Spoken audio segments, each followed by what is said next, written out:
अब बिहार के उप मुख्यमंत्री सुशील मोदी ने ट्वीट कर दिया कि किसानों को जब कंपनियों से कॉन्ट्रैक्ट करना होगा तो जमीन के कागज नहीं दिखाने होंगे। क्या यह लाइन कानून की किताब में लिखी गई है?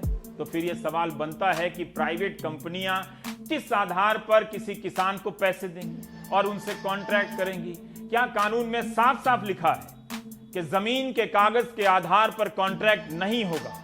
मैंने जो पढ़ा है उसमें ऐसी कोई बात नहीं लिखी है। कृषक सशक्तिकरण और संरक्षण, कीमत, आश्वासन और कृषि सेवा पर करार विधेयक के अध्याय 2 कृषि करार वाले हिस्से में लिखा है कि कोई कृषक किसी भी कृषि उत्पाद के संबंध में लिखित कॉन्ट्रैक्ट कर सकता है और ऐसे करार में निम्नलिखित के लिए उपबंध हो सकेंगे। क, ऐसे उत्पाद की पूर्ति के लिए निबंधन और शर्तें जिसके अंतर्गत पूर्ति का समय, क्वालिटी, श्रेणी, मानक, कीमत और ऐसे अन्य मामले आएंगे। जो बात कानून में नहीं लिखी है उसके बारे में बिहार के उप मुख्यमंत्री कैसे ट्वीट कर सकते हैं कि किसानों को कंपनी से कॉन्ट्रैक्ट के लिए जमीन की रजिस्ट्री नहीं देनी होगी? क्या सरकार ने कोई मॉडल कॉन्ट्रैक्ट पेपर बनाए हैं तो अखबारों में छपवा दे। कंपनी आ गई, कॉन्ट्रैक्ट हो गया, कॉन्ट्रैक्ट की सारी शर्तें कंपनी के अधीन है, उसको कीमत नहीं मिलेगी, सरकार की मंडी चल जाएगी।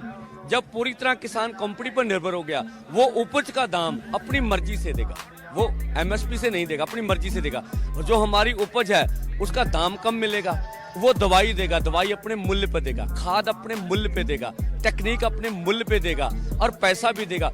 पूरी तरह वो किसान को अपने कब्जे में लेगा और 8-10 सालों में जब किसान पूरी तरह उसके गुलाम हो जाएगा तो हमें खेती से बाहर निकलने के लिए जमीनें बेचने से अलावा कोई चारा नहीं बचेगा। हम बेच के जान छुड़ा के निकलेंगे भाई, हमें छोड़िए। ये है प्लान। इस तरह का प्लान एक मीठा जहर है कि जो दे रहे हैं किसान को मालूम भी नहीं चलेगा और आस्ते आस्ते काम भी। इसको हम कॉर्पोरेट मॉडल कहते हैं जो यूरोप और अमेरिका में चल रहा है।